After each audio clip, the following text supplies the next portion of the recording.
You're watching Sunrise on KYMA News 11, where news comes first.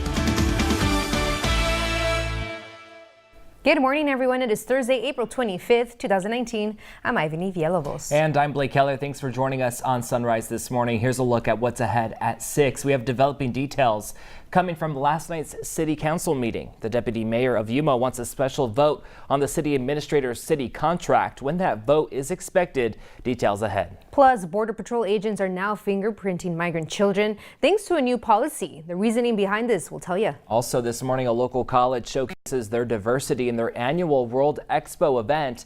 News 11's Gabe Salazar will give us a closer look. All this plus more as we're live on Sunrise. Thanks for joining us here this Thursday morning. We'll get to those top stories in just a bit, but let's get ahead a check on our weather for us this morning. All right, so you know how yesterday was hot? It's going to get even hotter for today, everyone. Yes, we're seeing the triple digits. So right now, let's go take a look at our current temperatures for us here this morning. We are starting off in the lower 70s. So for some part of the board right here, we're seeing Imperial and Yuma at the lower 70 mark for today. To start off, 68 in Blythe and also Central.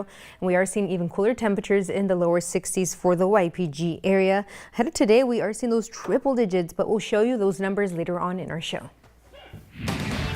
And developing news this morning, the Yuma City Council will hold a special meeting Friday after Deputy Mayor Gary Knight called for a vote on the contract of City Administrator Greg Wilkinson. Yeah, it's the latest development in a story News 11 has been following about an alleged threat made by Wilkinson regarding the Yuma Police Awards and cutting pay for first responders. Now, Wilkinson told News 11 he denied making that threat. As News 11 previously reported, former police chief John LeCan said Wilkinson did make the threat. This all happening at last night's city council meeting, where the main focus was the pay plan for first responders and city employees and how to accommodate those raises. Yeah, elected officials discussed the possibility of raising property taxes or cutting services.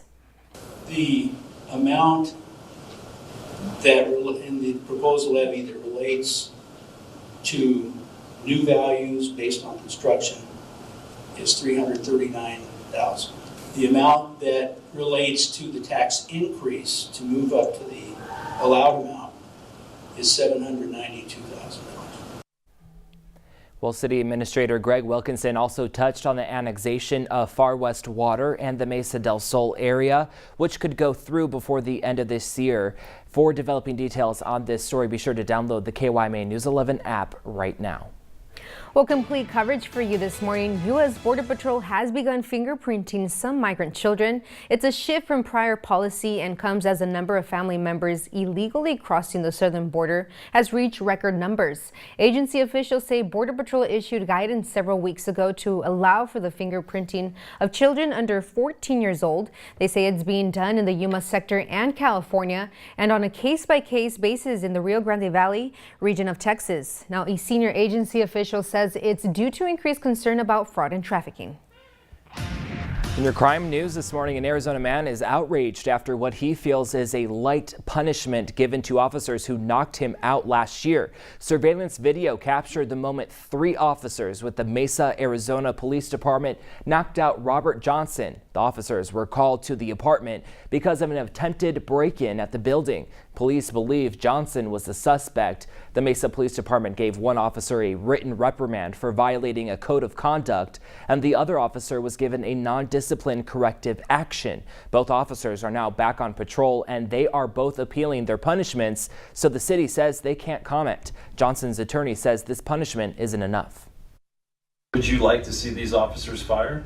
Yeah, of course. What they did to Mr. Robert Johnson was uncalled for. These officers should be fired and terminated. Johnson's attorney says his client is still suffering emotionally and physically nearly a year after the incident. Well, back here at home, Arizona Congressman Raul Grijalva was in Yuma to present a new bill that would provide millions of dollars to middle schools across the country, and it will support schools in border communities and rural areas. It's called the Success in the Middle Act.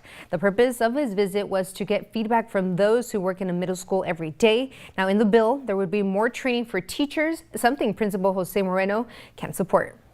It talks about some innovative, flexible funding to be directed at middle schools where the greatest need is, in an effort to raise the profile of the middle schools? Can give the opportunity for teachers, community members, just to be able to appreciate the resiliency of our middle school kids and how much really they have to offer, given the opportunity once you understand the way they function, the way they think. Well, funding would come from the federal government and cost $500 million. Grijalva is expected to meet with city officials today to speak on the immigration crisis and will also tour the facilities where migrants are being held.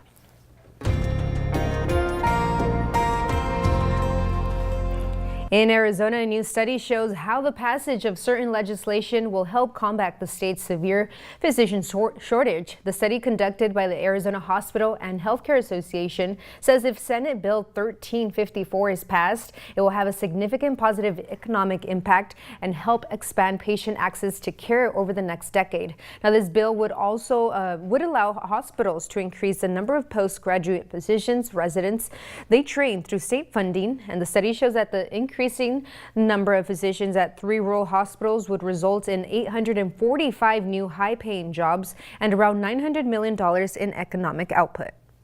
KYMA's Look at the Bright Side each Thursday, sponsored by Country Club RV. Well, when most people think of Yuma, diversity is something that might be overlooked. Yeah, this is especially true on college campuses. News 11's Gabe Salazar attended a World Culture Expo at one college and shows us the exciting displays put on by local students. Gabe, good morning. Good morning, Ivany and Blake. The World Cultures Expo at Arizona Western College was definitely a breath of fresh air. It was just a microcosm of all the different cultures that a lot of people don't see in Yuma. And I was fortunate enough to attend this event, and all the vibrant colors and music were definitely a sight to behold. So here's a closer look. This is World Expo. We celebrate our international students through this event once a year. I think we bring a lot of diversity.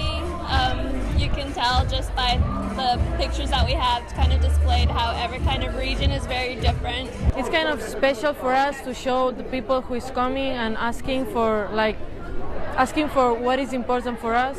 Kind of helps our domestic students to see the world through their perspective and vice versa. They really teach us a lot and learn from us as well. Because it opens up like a new dimension as well for like other people to see the world as well. Yeah, and it's really important. You can learn a lot from different cultures and everything. Showing the food that we have tamales, we have apple empanadas, and some of the typical candies of our country. Family, food, and dancing. A large part about today's cultural event is dance, and with me now is Nisa, and she's going to show us a little bit about her cultural heritage by way of dance. So take it away, Nisa.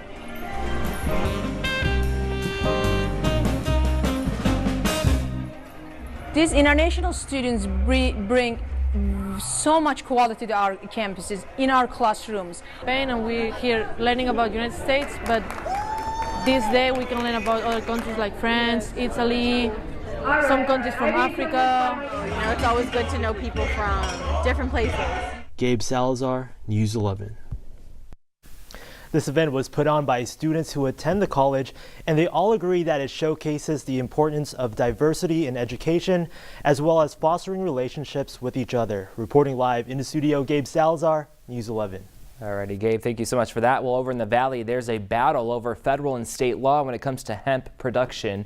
The Imperial Irrigation District says they will not provide water for cannabis and hemp cultivation because of federal laws. IID says hemp and cannabis are illegal under the Federal Controlled Substances Act. IID is subject to this because it receives water from facilities owned by the federal government. The Department of Agriculture is working on a plan to regulate the cultivation of hemp. This under last year's farm bill, but currently that plan is not in place.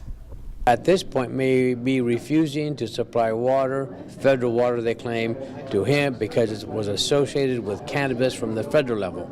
But since the farm bill passed, we think that there's an open door that the water could still be supplied to hemp growers in Imperial County.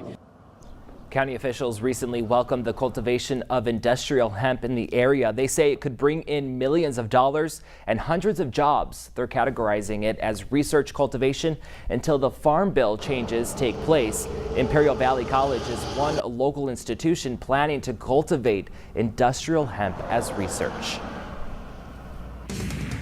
New this morning, you may be receiving more silver alert messages to your phone thanks to a new law. Government agencies can now send silver alerts to your phone using the emergency alert system. A silver alert is when a person who is 65 years old or older has a developmental disability, Alzheimer's, or dementia and goes missing. An alert will also be issued if the person has gone missing under unexplained or suspicious circumstances, or if the person is in danger due to health or mental status. Law enforcement hopes this new system will help create a faster response in locating a missing person.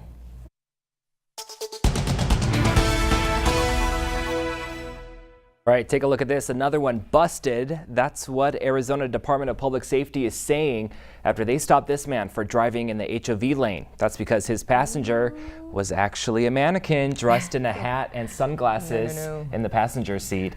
Now, while humorous, of course, these fines are nothing to laugh about. A driver can face a fine of up to $400. Not worth it at all. Not worth it. Just leave the mannequins at home. Yeah, thank you for this because it's funny. Yeah, exactly. Okay. All right, well, of course, it is almost Mother's Day, and that means it's time to show your mom just how much you love her. So this year, tell KYMA why your mom is so amazing, and you could win her 12 months of flowers delivered by the Flower Mine. Okay, to enter, go to kyma.com/contest and share your mom's special story in a brief letter, and the winner will receive flowers delivered each month for 12 months, and of course, title of Mom of the Year. So go ahead and go to kyma.com and share with us why you think your mom is the best. Alrighty, still ahead on Sunrise. The numbers of Democrats running for president has just added a new candidate. The announcement Joe Biden released just this morning will reveal that in politics. And in your News 11 Healthline report, it might be a nice day to go out and walk the dogs, but the Humane Society has a warning before you step out the door. And also still to come on Sunrise, taking a look at your forecast on this Thursday. We're almost to Friday, everyone. What's in store for us for this weekend? All that and more right after the break.